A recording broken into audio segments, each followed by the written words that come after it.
folo andro ny fantatra orinany fa 20 ny volana desambra dia tokony hivoaka ny voka-pifidianana. Raha izao fizotrany fijerena ny voka-pifidianana izao satria tokoa dia 5,7 aloha am'izao ny eto tanana ny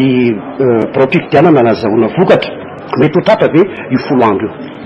Raha ny voalaza n'ilay mpivandalam-pifidianana moa zany dia fantatsika tsara fa ny dernier pli ny fahatongavan'izay pli faran'izay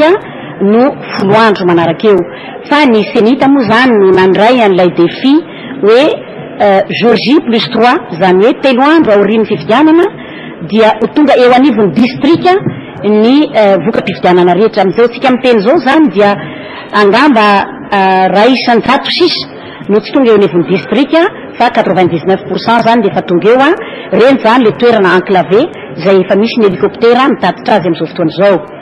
Raha ny défi ny senita ihany koa no nilaza hoe jour J plus 7 na jour J plus 10 au plus tard dia hivoaka zay voka-pifidianana zay dia miezaka ny senita ary mbola manao ny heriny rehetra zany manome ary mandray an'izay vokatra zay ao moa le PV par scanner zay efa irongambany dia vokatra ireny fa dia miasa andro manalina ny ato amin'ny senita zany am'izao fotoana zao ary dia mino izahay tsy matoky fa dia ho voenjika somatsara izay fotoana izay nomeny senita izay. Fantanina farany ngamba mitodika any aminao raha ny vaovao re omaly dia ny zavatra hafa ato mitranga teo anivon'ny sita ny senita. Inona marina izy io ary inona ny antony nahatongany io, inona ny fepetra noraisiny senita atao anivony izany sita izany satria dia manaitra ny maro tokoa raha ny vokatra sy ny zavatra hita anatin'izany sita ny senita izany maly. Tena marina tokoa izany satria ny tenako moa teto amin'ny senita nanomboka tamin'ny 7 alina teo amin'ny sita dia nafantatra izay zany fa dia nisy ny pirate ny site ny senita zany hoe ilay site namoana ny voka-pifidianana satria nisy tamin'ireo candidat ireo moa zany nangataka taty amin'ny senita ny mba hamoana n'ilay voka-pifidianana vonjimaika par bureau de vote dia niezaka izay zany namoaka an'izay amin'ny site par bureau de vote ataoko hoe adiny roa taoriany namoana an'izay dia hita fa misy nanao piratage na bug moa ny filazany zareo azy ilay site dia ny tenako manokana no nilaza tamin'ny technicianna hoe fermez-vous aloha io site io fa ohatrany manahirana be satria dia nandeha tany amin'ny internet rehetrarehetra tany fa dia eto moa ny tenanay dia mialatsiny ho anareo izay mpijery an'izany site izany fa dia naantona aloha zany io site io mba hialantsika amin'izay zavatra zay niseho zay fa raha ilay site manokana azahoanay ny PV scanner zany io dia manokana ho an'ny senita ka dia tsy ho azonizaniza ho piratena io na izany na zany anefany dia efa niezaka miaraka amin'ny technicianna atao amin'ny CNTDI zany ny tenako mba azahoany ny olona manaraka an'ilay vokatra zany dia namoana ataoko hoe fenêtre moa ny filazako azy mba hamoatsika fa par district sy par région ngamba no azonay avoakao satria mavesatra loatra raha ohatra ka par bureau de vote zany no avoakao fa dia nisy tokotra ny olona nanao ny piratage an'izany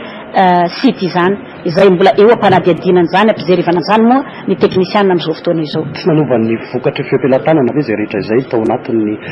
zay fanaovana bug tao anatin'ny site ny senita izay?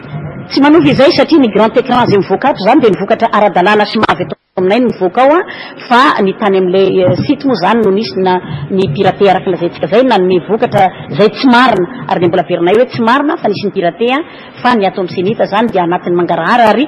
efa marobe ireo représentant candidat maka vokatra ty aminay ary dia omenay ary reto moa zay dia mbola manao antsoavo an'izay candidat tiaka ny vokatra par bureau de vote zany am'izao fotoana zao dia nasinay ordinateur manokana zany avy amin'ny sisiny ery dia afaka mitondra ny clé USB ny zareo dia misy chef anankiray ato azahoany zareo maka an'izay vokatra izay par bureau de vote fa izay zany dia tsy afaka andefany le izy ao amin'ny site intsony am'izao fotoana zao aloha. Nefa mbola anatanteraka ny fanamby any senita mitana an'ilay voka-pifidianana ao anatin'ny fotoana fotsy. Mitandrina ny fanamby ny senita ary ny senita rehefa amoaka ny voka-pifidianana vonjimaika dia anome ny vokatra par bureau de vote amin'izay fotoana izay fa ato moa zany dia raha malala fa misy ny pitsopitso ny tsy maintsy jerena mba azahoana satria tsy ilay voka-pifidianana bruta zany no ameny senita fa tsy maintsy misy ny fijerena satria misy ihany ny erreur matériel olombelona ny mameno azy dia izay zavatra zay zany no mandalo an'ilay commission de contrôle ato aminay ato zay tamin'ny tenako sy na ny vice président hijerena mba azahoana mijery an'izay zavatra zay ary ary anatiny koa moa anatin'izay dossier iandeha ho any amin'ny cour électorale zay dia misy ny observation zay apetraka ny senita mba hamoramora andro zareo any amin'ny cour électorale spéciale ny mijery ny fanatanterahany ny asany amin'izay fotoana zay.